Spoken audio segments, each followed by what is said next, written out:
So thank you, Bruce. And as you said, we'll get our 8 seconds out of the way, starting with Albert. So. Okay, so hi, Albert Seymour, Head of Research and Non-Clinical Development at Shire Pharmaceuticals. Hi, Peter Saltonstall, President and CEO of the National Organization for Rare Disorders. Skip Nelson, I'm the Deputy Director and the Senior Pediatric Ethicist at the Office of Pediatric Therapeutics, FDA. I'm Bill Gall. I'm the Clinical Director of the National Human Genome Research Institute, and I run the NIH Undiagnosed Diseases Program. I'm Alan Beggs. I am Director of the Manton Center for Orphan Disease Research at Boston Children's. I'm Marlene Haffner, now a consultant in private industry, but I spent 20 years as the Director of the Office of Orphan Products Development for FDA. So thank you. When I was volunteered to moderate the panel, of course, I realized instantly what the biggest challenge was, that we have a highly qualified panel. Everybody's an expert. Everybody has a strong ability, I think, to talk on any of the questions asked for a significant period of time. So we've all agreed we'll try to keep our answers short, keep this lively and dynamic with a fair amount of interchange. But it's an important area. And as Bruce introduced it with his personal example, Gaucher disease, which a disease at the time the first treatment was developed and approved in 1991. We thought there was a few hundred people in the world. We now know there's over probably 7,000 or so patients globally who are treated for that disease, still a very small number. And increasingly, 20 years later, we still believe there's many more patients out there who remain undiagnosed. And it's a field also that has certainly attracted much more attention. So our goal for the panel the next 50 minutes is to dig into that a bit. And I'm going to start, Peter, with you. Just if you can talk a little bit from your vantage point of what's the world that we're talking about here of rare diseases and magnitude of the problem, and how do you see it? Well, at NORD, we see ourselves as the voice, and we represent a lot of patient organizations. And we see there's 7,000 rare diseases. There are now, I think, under 400 approved drugs. There's a huge opportunity there to try to work to develop more drugs. We have a number of opportunities here for unmet medical need as well. I must say that there are an awful lot. We have, in that number of drugs that are approved right now, we have multiple drugs. So there are multiple drugs for Gaucher, for example, which we've counted in that number. But we see the world right now as many more drugs needing to be developed and brought to the patient community, a patient community that wants to be very active in helping play a role in working with that. And I think that's what's really different in orphan products developing drugs in this space as opposed to normal pharma. The patient community plays a much more active role. In many instances, the patient community may be the expert. They may know all the clinicians. They know a lot about the disease. So I think it's a ripe space right now, and patients are looking to play a very active role in helping develop that and move it further. So Marlene, in your former role as head of the Orphan Drug Office at the FDA, can you tell us a little bit about the Orphan Drug Act, and is it working? Has it achieved its goals? Oh, if you only have a little over 400 approved drugs for 7,000 diseases, clearly the goal is still over there. But it certainly has spurred a lot of interest, a lot of research, a lot of development, a lot of treatment, even some cures. A lot has happened in the orphan disease space. Among the things is we've discovered an awful lot about rare diseases. You know, they're serious and life-threatening. Many of them affect children. They're related to genetic diseases. We've learned a lot. There's a lot more to be done, but a lot positive has occurred. So 400 out of 7,000. The Orphan Drug Act was approved when? It was approved in '82, signed in '83. So, and in the European Union, they didn't have an Orphan Drug Act until the year 2000, so they're 15 years behind. But prior to the Orphan Drug Act, the pace of approval of drugs for rare diseases was slower than the slowest glacier. So, you know, we've made some major inroads. 37% of the drugs approved by FDA last year were orphan drugs. Okay. That's a significant amount. So not bad. So 400 out of 7,000, accelerating. Still, small fraction of the total. Oh. So, Alan, I was thinking. Well, a small fraction and many miles to go. Many miles to go. So why aren't we getting there quicker? So, I mean, from the perspective of an academic researcher, I've devoted my career to one small niche or area of disease. I've studied neuromuscular disease in a particular group of conditions called congenital myopathies. And so the number of diseases where my work has personally had an impact on is small. I can count them on one hand. And there are only a limited number of research labs and researchers out there. So I think one of the things that we need to do is take what we learn as individuals in this and apply it to a larger group. And one of the things that the Manton Center has done at Children's Hospital, hospitals like Children's and other large medical centers see a wide variety, an enormous array of patients with various rare conditions. And as a mentor to MDs in training, over the years, I've had a number of people come to me and say, wow, I saw a patient with this rare condition or something I don't understand, and I'd really like to do something about it, but nobody really knows what to do. There's no IRB, Institutional Review Board approval to study that disease. There's no lab or senior mentor interested in it. And so a lot of what you can see as a resource, but really is, as Peter said, is an unmet need. A lot of these patients come through the hospitals and hopefully get well and discharged, sometimes die. At any rate, they move on and are lost to follow-up and are never studied. So with things like the Manton Center, on a research basis, and you'll hear from Bill Gall in a few minutes about the NIH Undiagnosed Disease Program, which is translating this into care, we can start to put in place the infrastructure to identify, ascertain, enroll patients regardless of their condition, and try to put together the experts with the researchers and the patients, and bring together critical numbers to apply some of the new and innovative techniques, such as genomic sequencing, high-throughput proteomics, and some of the other approaches that people have been talking about earlier today. So, Bill, why don't you talk to us a bit about the Undiagnosed Center? How does it, fit in this overall picture? Sure, but let me also first second what Alan said about the importance of having experts in rare diseases, because it's only the experts that can actually tell people at the FDA what the natural history is, and the FDA will always ask what the natural history is if you have an intervention. So that's critical, and we don't have enough experts in rare diseases, in part because there isn't enough support on a national level for that type of clinical training. But if we can inspire people by it's basically the altruism and the satisfaction that one gets for taking care of rare disease patients, that would be a step forward.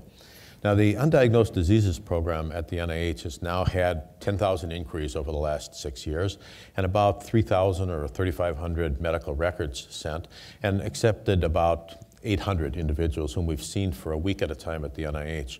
And the yield for that is largely in terms of really rare diagnosed diseases, in other words, known disorders. But in addition, there are a number, perhaps 50 to 100, what we would call new disorders that have not really been defined or discovered yet, that are associated with a gene variant.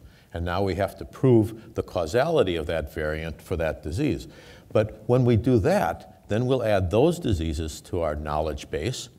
And every time we do that, because it's a new gene and a new clinical presentation, we also define a new mechanism or a new pathway, and that provides us with information to intervene, basically targets.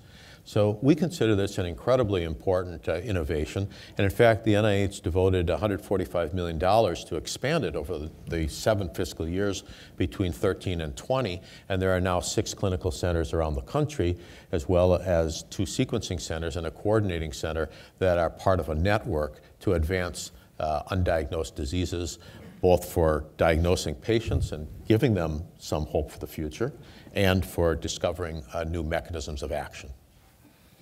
So Albert, from an industry perspective, we've got this huge unmet medical need. We've got networks and systems that are out there identifying new pathways. Lots of companies want to get in because it's easy, right? I wouldn't say it was easy, but I will go back to something that was said, I think, by Alan about learning from some of the previous scientific discovery. So someone mentioned Dr. Brady, Roscoe Brady early on, and taking an enzyme, as simple as that seems, and actually getting that into a cell. We look back at that now, and that seems very, very straightforward. But actually getting to that point was a significant challenge. I think we had to understand a little bit about the disease. What are the molecular underpinnings of the disease that we were trying to treat? We knew what the enzyme was or the gene that was missing, but how do we actually get it back? So it took a tremendous amount of just cellular biology and biochemical characterization and learnings around that so that we could actually take an enzyme, put it into the bloodstream, and have it taken up by the cells so that we could have a therapeutic advantage. And I think that's really where we're seeing this explosion of information coming out of institutions in academia as well as National Institutes of Health, identifying these patients. Is it easy? The challenge really from an industry perspective is then taking that next step and seeing how can we take the information that we do know and then translating that into something that would have the legs, if you will, to have therapeutic benefit within these patients. Pulling on different technologies such as gene therapy, better protein engineering, small molecule type approaches, but all going back to that fundamental underpinning of what do we know about the underlying biology of that disease. And I think that really resonated with some of the discussions here. I will also add on to that, even starting in research, understanding not necessarily what the gene is that causes the disease or the pathway that contributes to that, but as we start thinking about that translation, at what point in the disease process could we have the biggest therapeutic benefit? And I think that comes to some of the really understanding the natural history of the disease itself, and we can take those learnings in. So all of that complexity is within the, I guess you could put it into the easy realm of rare disease research discovery. But that's all very important key elements of that process. Alan? Yeah, and if I could just amplify on something that you just said, Albert. When I started out, we would sequence a gene or we would sequence a small stretch of DNA, and it took me 3 days to get the sequence of 150 base pairs.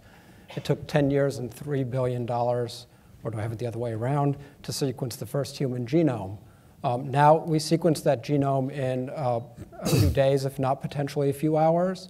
It costs $1,000, plus or minus, and we get that information. To build on what Albert just said, though, is I think this is one example of one aspect of what we can learn about a patient.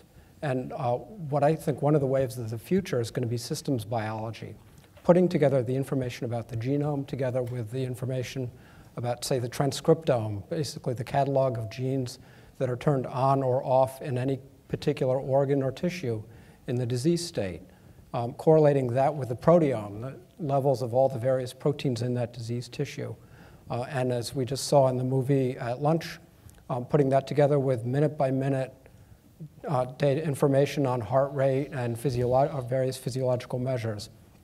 To me, I think the wave of the future, which unfortunately is beyond me as just a lowly geneticist, is putting all these different kinds of information together. So do we, so Skip, going to you, is the regulatory framework working? Do we have the right one? So I've got an approach, I've got a potential therapy. I know there's only a few hundred patients out there globally. I go to the FDA or the EMEA, and I have to deal with a p less than 0.05. I'm struggling with numbers here. And how does that system help me? How does it work with me? Does it work with me? Well, I think there's evidence that the FDA exercises flexibility in deciding what's the level of evidence that's necessary to approve something as both safe and effective.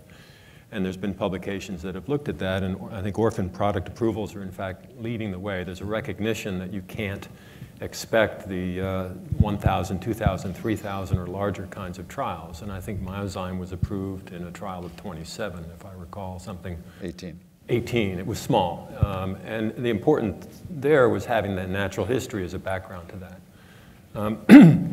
So I think there's that framework. I think what's important is, in my mind, in listening to this morning and thinking of 2 other innovations that are necessary. One on the financial side that's fairly recent, which is the Pediatric Rare Disease Priority Review Voucher. So that if you're a small startup, and there's one that was awarded and then was bought. I don't recall who got it and who bought it, but I think it was $65 million or something along that line. Sanofi bought it from BioMarin. Right. So, but basically, the small company produces their drug for the rare disease. They get the priority review voucher.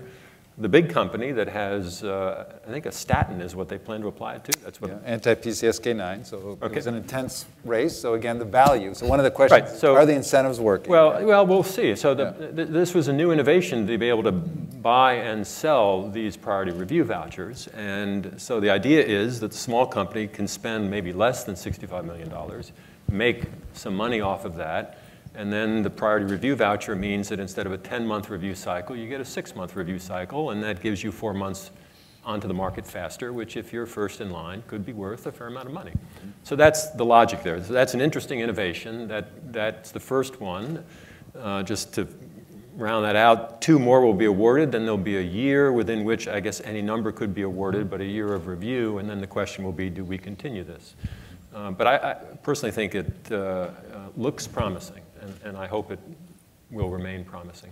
So the other, go ahead. well, let me just add to the patient engagement. I think the other area that there's effort on, and what's driving this to some extent, is PDUFA. And if you haven't heard that, I mean, the industry can say to the FDA, we would like you to do this in exchange for the user fees we give you. And one of the things that we were asked to do was patient engagement. Now, I think that can be taken to the next level. And you mentioned this, Peter, in some of the rare disease space with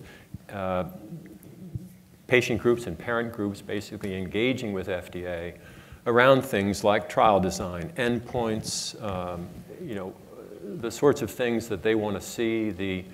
An example would be perhaps recently the Duchenne muscular dystrophy community gave a guidance to the FDA to review and to decide what they would like to do with it.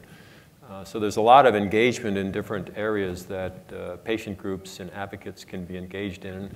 And I would encourage sponsors to engage with that same community around what are the kinds of instruments that one might want to use to measure whether you feel, function, survive is easy, but feeling and functioning.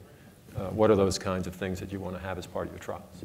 So flexibility is a key feature of regulatory oversight in this rare disease world. Peter? David, can I just add that I think the agency's really made a very deliberate attempt to try to reach out to the patient community now. They're utilizing NORD to run a number of these patient meetings for them. We've worked together with them right now to build a longitudinal natural history system that is basically NORD and FDA's to provide to patient organizations so they can capture that kind of data moving forward. And I've seen a real change in the last few years of being much more focused toward the patient right now, and I commend the agency for doing that. We haven't fixed all the problems, but they're really reaching out to the patient community in a big way. So, I can just say, as an academic researcher, having an engaged patient community is such an incredible, gives such an incredible boost and positive factor. And in particular, this has been a major factor in allowing our research to go forward, because with a rare condition, you need to identify and ascertain and enroll and engage as many individuals as you possibly can. And through the internet and through things as mundane as Yahoo chat groups, we have identified a significant fraction. Those patients tell us what's important about them. As Skip said, they inform the FDA about outcome measures that are meaningful to them as individuals. You know, for example, some of the conditions that I study, muscle weaknesses, just the ability to raise your hand to your mouth would make a big impact on patients. And that's not something that we as researchers or clinicians would have necessarily thought about, but that could be a valuable outcome measure. Yep. And that's thanks to engagement by the patients. Yep. Pretty much, I won't really pick up a disease at the NIH where I have purview over what I study, unless there's an advocacy group that can work with us. Because I mean, what's the point if you're only going to see one patient or so? You got to pick up something where you've got a chance to learn something by studying the natural history and seeing maybe at least 20 patients or so. This, I think, is a common thread across each one of us, and it comes down to that having expertise and experience in rare disease, and I think that's something that each one of us up here experiences as these programs progress through from an early discovery through moving into a therapeutic to the regulated environment all the way to the market, is that access to patients, because it really gives us a sense of what is it that we can do to try to bring therapeutic benefit. Because a lot of times, if you just look at what's the cause or what's that paper that showed that link, that's one aspect of the disease, but you learn so much more by engaging with the patients around what is really, both the patient as well as the caregiver, many times parents, around what really are the challenges for them. And I think that's something that's coming out. It's just a very common thread across each one of us. So I'm going to try to pick up a thread here that has followed through the overall process. And maybe just going back to Bill and Alan, I mean, when the family presents, talk to us a little bit about, what that encounter is like. I'm there, I've been to 10 different doctors, and I have a child with some unknown set of some signs and symptoms. Well, Start with clinical. I'll do research after. yeah, so this is particularly poignant for children who have undiagnosed diseases. The family comes, and it probably a third to half of the time or so, the parents are crying because they're so happy that someone is now taking a renewed interest in their disorder. So there are waves of interest for a patient who's newly diagnosed, especially the children. They've been through a certain level, and maybe for a year, maybe 2 years or 3 years or so, people have been searching, and now they have another chance to search without any essentially cost to them, and also with a 5-day inpatient admission, we can get everything we want without insurance being required. So this is sort of new to them, and so they're incredibly appreciative. The level of desperation for a patient who doesn't have a diagnosis is absolutely enormous. And it's desperation that comes not only from the unknown, but from the essentially the suspicion that occurs around family members. My child has a disorder, but we don't know what it is. Can you tell me what it is? No, I can't. And so there's suspicion in a way, and it's really implicit, and it's sort of under the radar. But it's on the part of the spouse and the family, the employer, the employee, the friends, associates, and the physicians. And the physicians feel particularly awkward when they see a patient whom they can't diagnose and therefore can't intervene and help. And this has incredibly dire consequences on the sort of mental health of the patient and the family involved. So they're incredibly appreciative just to have someone attempt a diagnosis. And if a diagnosis is made, even if the diagnosis is essentially fatal, they're appreciative of having a diagnosis because then they can plan the future. I had a couple come from Midwest or so. A guy was a policeman, the wife was sort of the typical salt of the earth woman from around Cleveland. And at the beginning of the week, we didn't know, he had motor neuron disease. We didn't know if he had ALS or not. On Friday, we diagnosed him with ALS, told the family, the couple, and even though I had only spent about 25 minutes with them on Monday, on Friday when I told them this, the wife hugged me. She didn't know me. This type of story is really typical of patients who don't have a diagnosis, and that is true of rare disease patients for many years before they get the diagnosis of their rare disease. It's really a critical issue in the field. I can actually tell you about 2 success stories, 2 families who both started with a clinical pathological diagnosis of something called central nuclear myopathy. It's a muscle condition diagnosed by the way the muscle looks under the microscope. And the first family found us about 12, 13 years ago. And so actually, let me just say that I'm explaining here the research experience over many years. And I have to remind families that I'm not a clinician myself, I'm a PhD researcher. But we were involved in studying this condition in muscle, and over the years a gene was identified called myotubularin, and that family went on to start a foundation that raised about $3-4 million, funded quite a bit of work in my lab and 2 others over the space of about a decade. And through that, we developed enough preliminary data to demonstrate proof of principle for gene therapy. Based on that information, a company was formed with $30 million Series A financing a couple of years ago to develop gene therapy. And Skip, you or some of your colleagues, hopefully we'll be hearing from them sometime in the next few years as they prepare an IND application. So that's one success story. The second family, friends with the first family, once we connected them, also had the same diagnosis. And over many years, we didn't know what it was. Eventually, we identified the genetic basis. It was a mutation in a gene called Titin. Titin is so named because it's encodes an extremely large muscle protein. Well, based on its size, there's nothing we can do therapeutically about Titin. But when that family found out that this was the cause of their condition, they were so excited that the boy who had this, who was now 12, asked his mother to bake him a cake with the word Titin on it, and had this incredible celebration, was in the local newspapers and shown to everybody. Well, that's a heartwarming story, but there's even more practical benefit that are derived for that family. Because as it turns out, unfortunately, carrying Titin mutations can increase your risk for cardiomyopathy.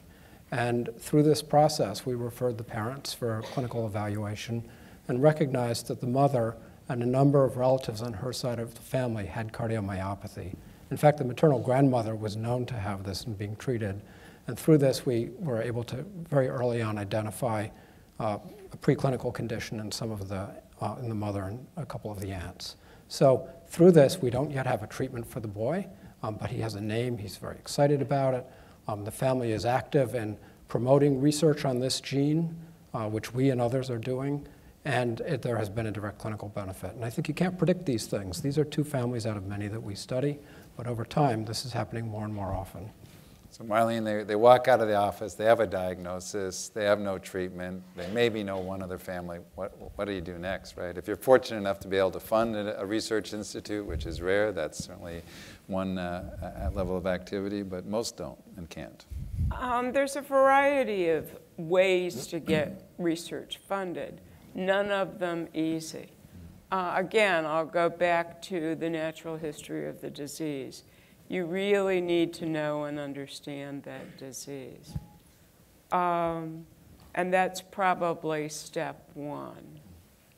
NIH has been extraordinarily successful in funding consortia grants looking at some of these diseases through the Office of Rare Disease Research.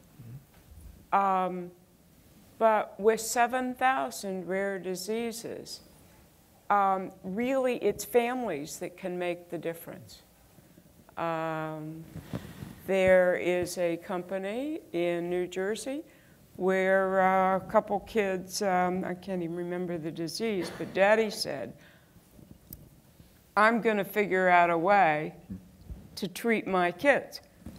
Got a lot of business savvy. He founded a company. He attracted some money.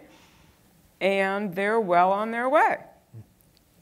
Not everyone has that kind of ability, tenacity, savvy, access, et cetera. And the world's not a fair place, regrettably. I talked to another woman recently who's in Paris. Her daughter has something called Sanfilippo's, which is a horrendous disease. And she, on her own, has founded a company that has begun gene therapy. And I met with her a couple of weeks ago, and what that lady, what that mother, because I think it's more than anything else, what that mother has learned scientifically about the disease, about FDA regulation or EMA regulation, and on, is simply fantastic. Patients are kind of important here. So if you, hypothetically, would you, for anybody in the panel, you're the parent or you're a physician who's closely involved, you have a therapy where you have, you've tried it empirically for some reason, it's an old drug, and you have some hint that there may be some clinical improvement in a non-controlled setting.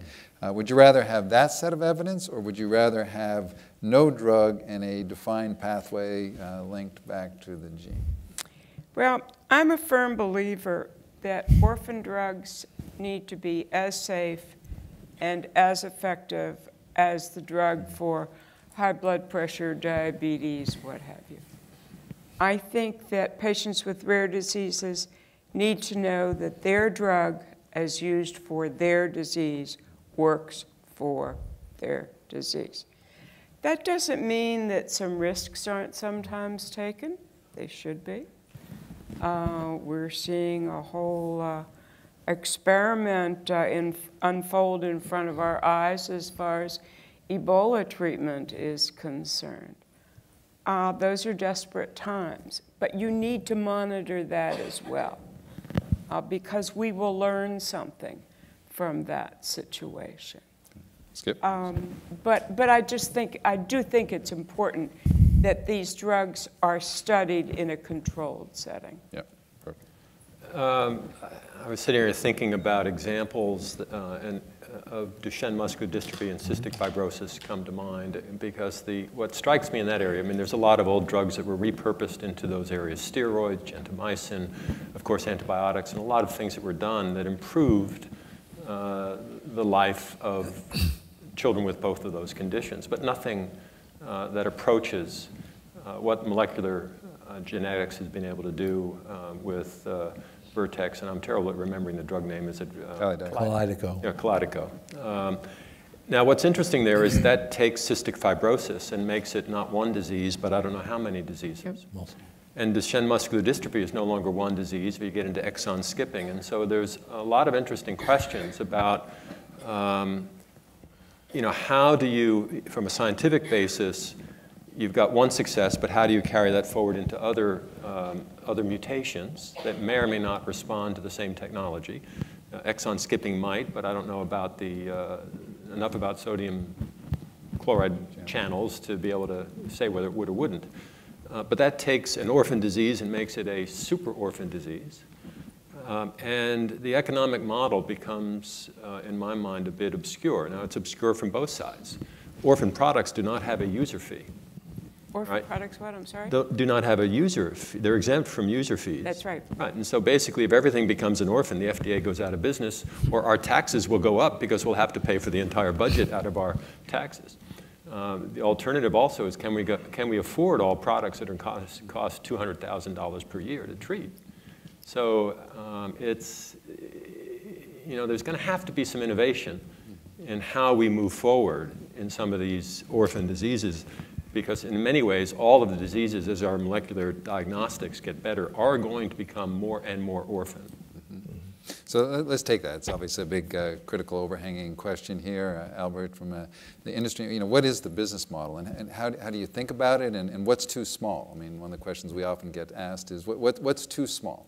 Is there a disease number that you just can't work with? So we battle that around quite a bit, and there's no great definition as to this number is too small. And I think a lot of it has to do with, the kind of therapy that you can bring forward.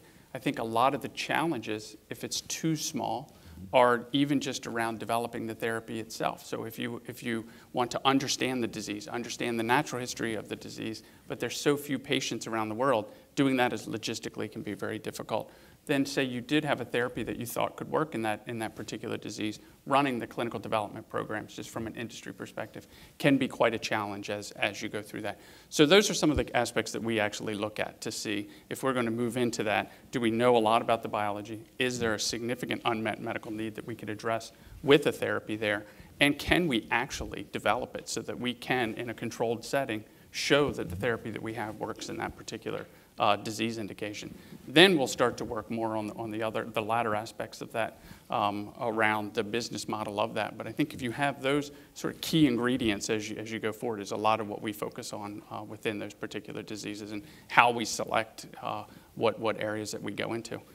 I will add on to that a little bit, is that we're just, we're one company within rare disease, and so what we also do is tend to work in areas that we know. So we don't try to venture out into diseases that we just don't know anything about and try to expand off that. So is it lysosomal storage disorders? Is it other diseases that we can understand off of that as well? So those are just a snippet of how we think about, from an industry perspective, bringing therapies to those diseases. And that number of too small is a challenging one to answer. I can't give you it's 10. We don't know that yet. I think what's too small is one question. What takes too long would be another question. Exactly. And that really was your question in a way, I think.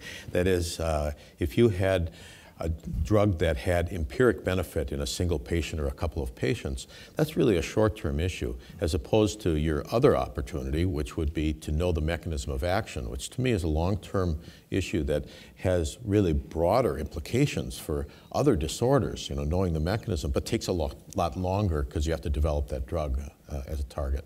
Let's stay with this a minute, because you mentioned a story in our pre-telecon.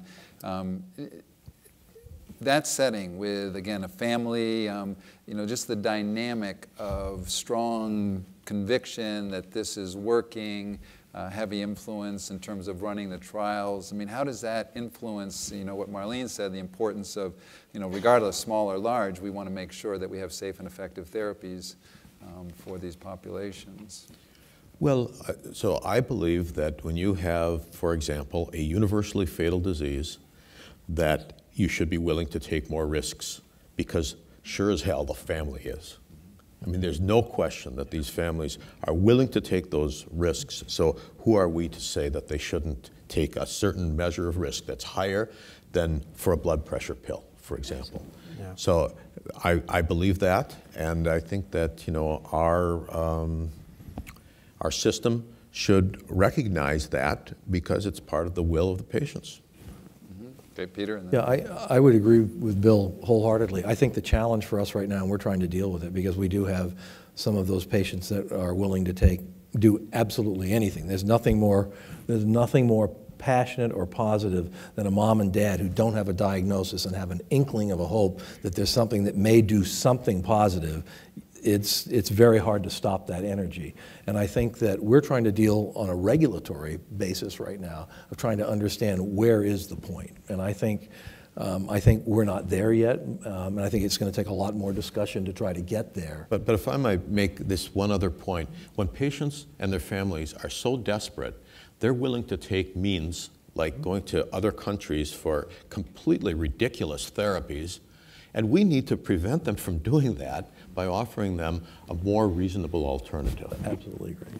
Skip, and then well, I was going to say, part of what I see a service that could be done to parents that are in that position is to share sort of the best way to approach that from a risk-benefit perspective. So it's one thing for say, I'm desperate and I want anything. It's another thing to be able to engage in a conversation about the value you place on this harm relative to the value you place on that harm. Mm-hmm. I mean, fundamentally, risk-benefit assessment, in my view, it's not just about the data, but it's about the moral value you place on different risks relative to the harms and probabilities. And so engaging in that conversation to educate regulators, I mean, often I'm called in precisely around these risk-benefit assessments.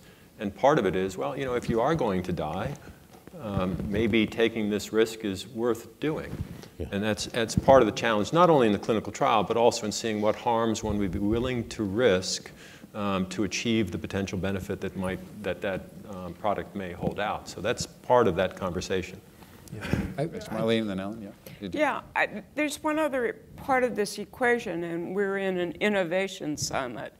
So, one of the things that there's a number of people thinking about right now, nobody has the answer yet, is are there better ways to develop drugs? What other paradigms exist? We're used to the tried and true ways, but are there other ways that could speed drug development? I don't know what they are. I'm not suggesting it.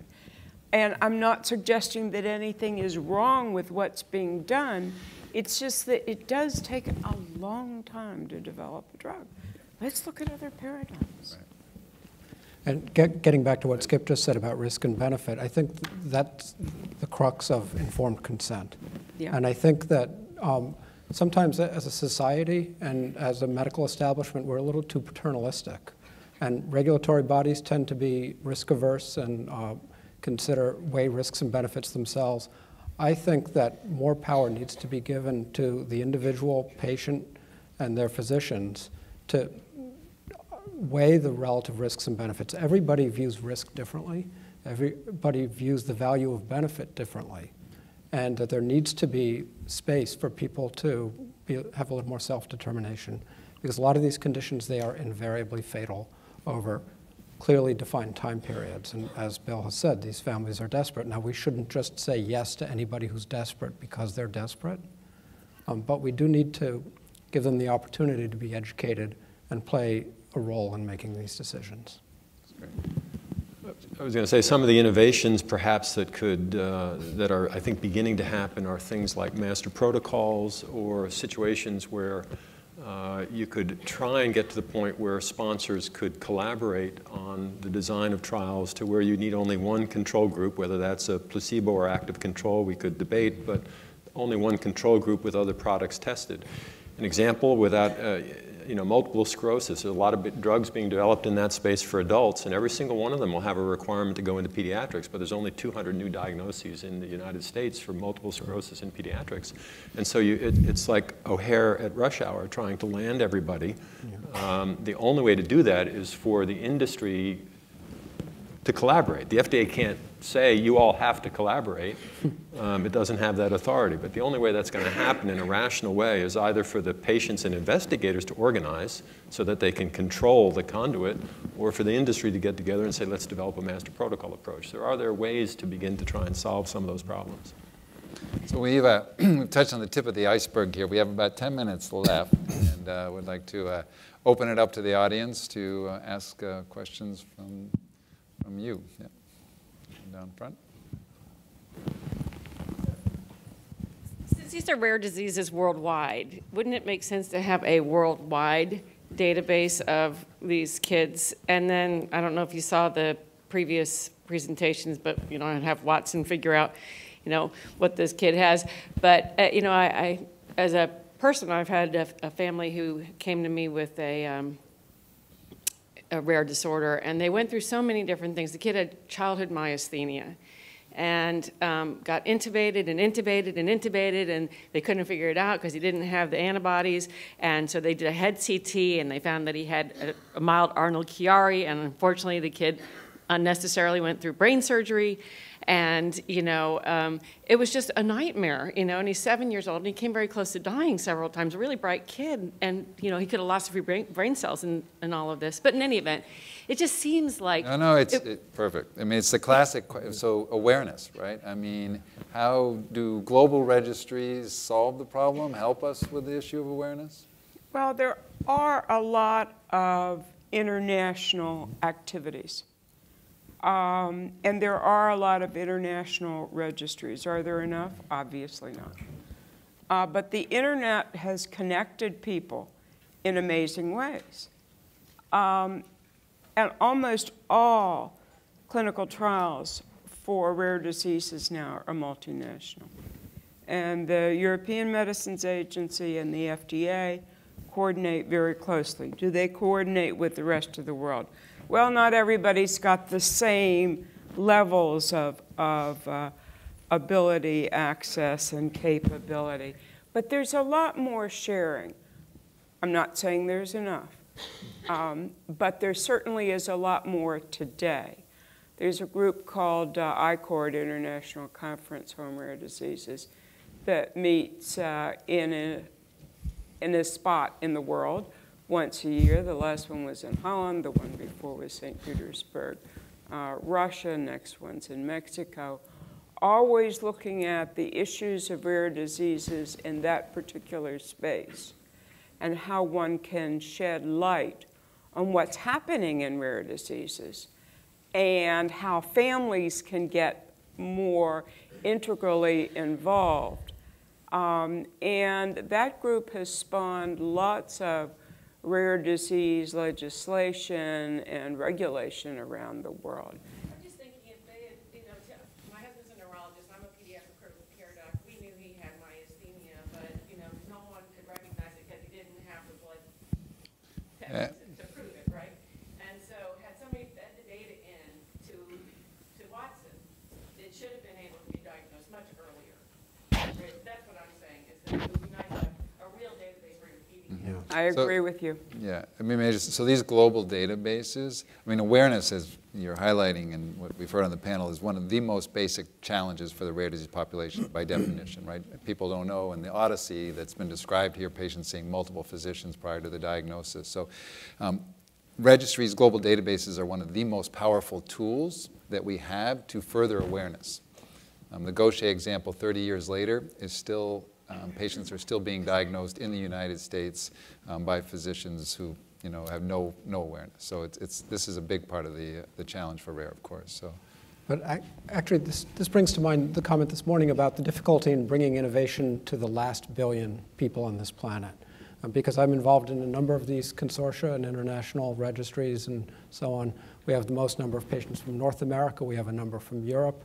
We have representation from Australia and Japan, none from China, none from Africa, very few from South America. And so it's still very heterogeneous, people's ability to connect.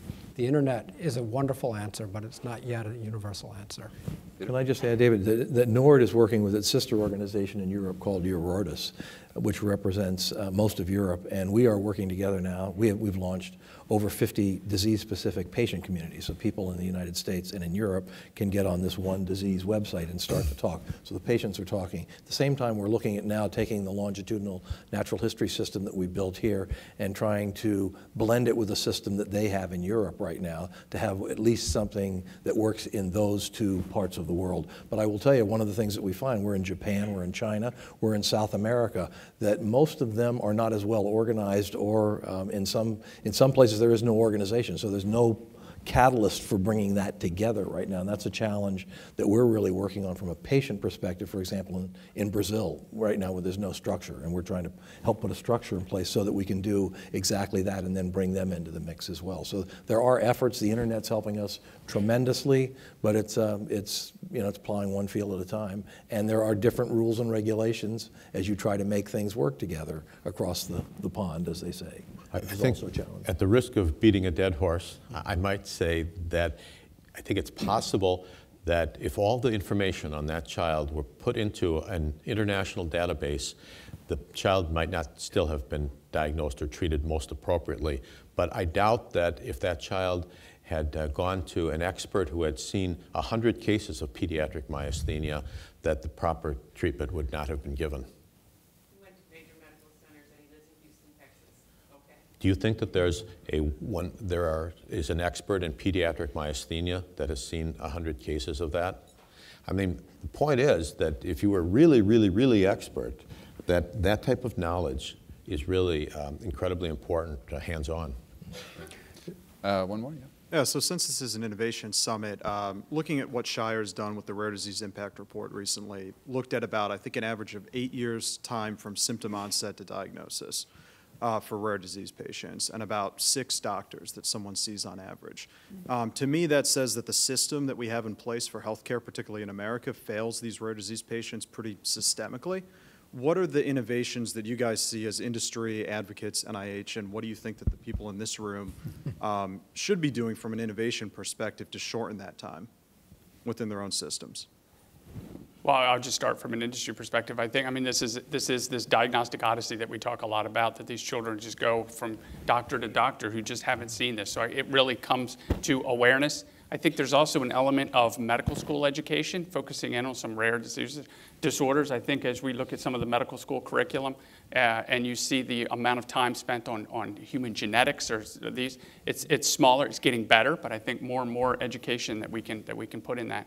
I also think that we're seeing an increase in the type of diagnostics that are readily available. There are companies starting all around that have actually been able to do a point diagnostic. So a patient would come in, we're learning much more about the genomic infrastructure, the genomic reasons behind some of these, so that we can actually capture that very, very early and try to eliminate that. And if we can get these tools into the hands of many more people, we'll be able to see, they'll be able to do the test and then point the child to the right physician or the right expert in order to treat that. So I think those are some of the aspects that we think about, even starting as early as newborn screening for some of these when there's some of these available.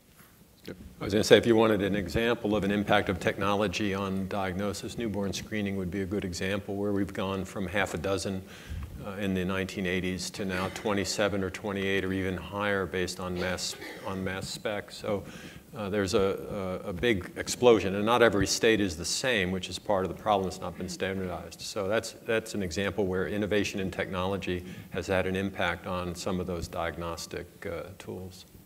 I think the Undiagnosed Diseases Program, for example, could change a paradigm away from requiring insurance for every single test that you get and just being able to do the tests that are medically indicated, and also bring people together over a particular topic, namely a rare disease patient. And this is being proliferated throughout the country and probably throughout the world after this. That's great. So we're going to close with a brief summary with 1:30 to go. But I hope what you've appreciated, probably came into the room, many of you understanding this, is that this is not easy. The unmet medical need is enormous. We talked about 400 therapies in a world of 7,000 or more. 25 million Americans may be affected in some way by a rare genetic disease at one level. So the need is huge. Increasingly, the system is becoming more robust. The number of resources, the interest in rare diseases is certainly escalating. But even with all of these resources, we're still confronted by the most challenging aspect of this, which is rare. And the question which was raised, despite sophisticated healthcare systems and an expectation that you should be able to get a diagnosis in that place, the challenge is if you do not see these patients, as Bill said, even in a referral center, you may see 1 or 2 patients or not see a patient as a specialist. To make the diagnosis, you need to think of it. And then the challenges of development, again, is it easy or is it not easy? It's often perceived as easy by virtue of the fact that the trials can be small. And as Skip said, there's an enormous willingness at the regulatory level to work with companies and think about trial designs which would allow a smaller number of individuals. Recruiting even the 18 patients and the example that Skip referred to for a rare Pompe disease was a global trial with patients being identified, just to give you an example, in Chile, flown to Duke here in the US, in the Palestinian area being flown to Germany, in Japan being flown to the UK. And again, these are examples where you can't have a investigator site, a clinical development site, in every place where one of these patients may be identified. And the role of patient communities and patient advocacy is unbelievably important in these settings, because the ability to come together and get enough patients together to study, as Bill said, 20 patients is a number where the NIH says, well, that begins to be something that we can work with. It's only a patient community coming together and beginning to organize itself that allows it to be approachable. Allows it to then, attract the kind of attention and resources that ultimately may allow things to move to a cure. So an enormous amount of work to be done, but again, I think an incredibly exciting area. So with that, I'd like to thank the panel for a good discussion and thank all of you for attending. Thank you.